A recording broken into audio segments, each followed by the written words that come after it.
ଦେଖନ୍ତୁ ଏଇ ଟାଇପ୍ର ଯେଉଁମାନେ ସବୁ ହ୍ୱାଟ୍ସଆପ୍ କରୁଛନ୍ତି କି ସାର୍ ହ୍ୟାଲୋ ସାର୍ ପ୍ରଣାମ, ମୋର 9 CGP ଥିଲା, 85% ଥିଲା, ଉତ୍କଳ ୟୁନିଭର୍ସିଟି ପଢ଼ିବାର ଇଚ୍ଛା ଥିଲା, ବାବା ମମି ବୋଧେ ତାଙ୍କର ଗୋଟିଏ ଝିଅ, କିନ୍ତୁ ସେଲ୍ଫ ଷ୍ଟଡ଼ି କରି ପଢ଼ିଲି, ନେଗେଟିଭ୍ କଟିଗଲା, ପିଜି ଏଣ୍ଟ୍ରାନ୍ସରେ ବହୁତ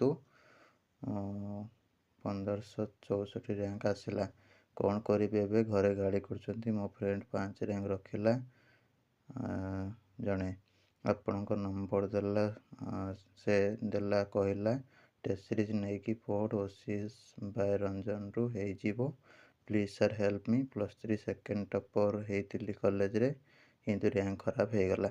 ଦେଖ, +3ରେ ତୁମେ ୟୁନିଭର୍ସିଟି ଟପର ହୁଅ କି କଲେଜ ଟପର ହୁଅ, ଠିକ୍ ଅଛି, କି ଅଟୋନମସ୍ ଟପର ହୁଅ, ଯାହା ବି ହୁଅ, ତା ସହିତ ଏଠି କିଛି ମତଲବ ନାହିଁ। ଏଠି କେବଳ ଆପଣଙ୍କୁ କ'ଣ କରିବାକୁ ପଡ଼ିବ ନା ପର୍ଟିକୁଲାର ପ୍ରପର୍ ଗାଇଡ଼ାନ୍ସ ନେଇକି ତୁମକୁ ପଢ଼ିବାକୁ ପଡ଼ିବ, ଠିକ୍ ଅଛି। ଟେଷ୍ଟ ସିରିଜ୍ ନେବ ଫାଷ୍ଟ କଥା। 2 ନମ୍ବରରେ ଯାହା ଟାଇମ୍ ଟୁ ଟାଇମ୍ ଗାଇଡ଼ାନ୍ସ ଦିଆହେଉଛି, ଗାଇଡ଼ାନ୍ସ ହ୍ୱାଟ୍ସଆପ୍ ଗ୍ରୁପ୍ରେ ଜଏନ୍ ହେଇଯିବ ସମସ୍ତେ।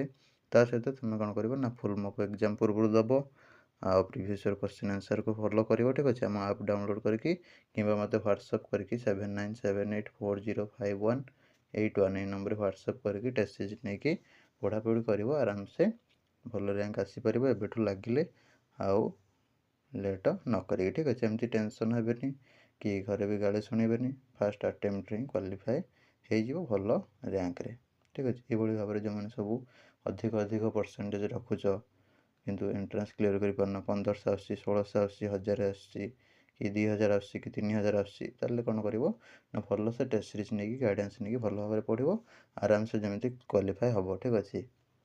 ନହେଲେ ସେମିତି ସେଲ୍ଫ ଫାଇନାନ୍ସିଂକୁ ଯିବ, ଲକ୍ଷ ଟଙ୍କା ଗଣିବ, ତାପରେ ଭଲ କଲେଜ ବି ମିଳିବନି, ଉପରେ ସେ କଲେଜରେ ଲାଷ୍ଟକୁ ପଢ଼ିବାକୁ ପଡ଼ିବ, ଠିକ୍ ଅଛି। ଆଉ ଗୋଟେ ଭଲ ପିଲା ଯଦି ହେଉଛି ର୍ୟାଙ୍କ ଖରାପ କଲା, ତାକୁ ହେଉଛି କେହି ପଚାରିବେନି, କାହିଁକିନା ତାଙ୍କର ସେଠି ଅନ୍ୟ ସାଙ୍ଗ ପିଲାମାନେ, ଯେମିତିକି ପିଲାର ଏଇ ସାଙ୍ଗ 5 ର୍ୟାଙ୍କ ରଖିଛି, ଅନ୍ୟ ସାଙ୍ଗ ପିଲା ଯିଏ ତୁମଠୁ କମ୍ ପରସେଣ୍ଟେଜ୍ ରଖିଥିବେ, ତାଙ୍କ ବାବା ମାଆ ମାନେ କ'ଣ କହିବେ, ସିଏ ହେଉଛି ପିଲାଟା ରଖିଦେଲା, ତୁ ହେଉଛି ରଖିପାରିଲୁନି, କି ପାଠ ପଢ଼ୁଥିଲୁ, କ'ଣ କରୁଥିଲୁ, ପାଠ ପଢ଼ୁଥିଲୁ ନା ବୁଲୁଥିଲୁ।